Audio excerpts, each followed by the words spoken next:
আজকের মেনুতে কি রাখা হয়েছে?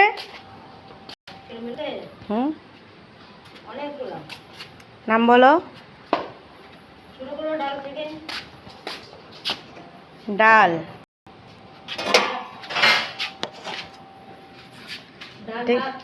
দেখি শাক ভাজা, মুড়িঘণ্ট, শসা লেবু, এগুলো ভাত। ভাত। আচ্ছা দাঁড়াইছি। এগুলো পাঁপড়। পাঁপড়। তো দেখছো আমরা কি কি মেনুর মধ্যে রাখা হয়েছে। তো কে কে খেতে চাও তাড়াতাড়ি চলে এসো। বৌদি কিছু করবার কি বলবো, যা রান্না হয়েছে বললাম। এখন তাড়াতাড়ি চলে এসো সবাই, কে কে খাবে তাড়াতাড়ি চলে এসো।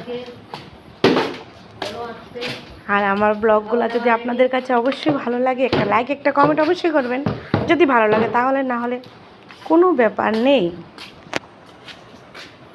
বৌদি টাটা করে দাও।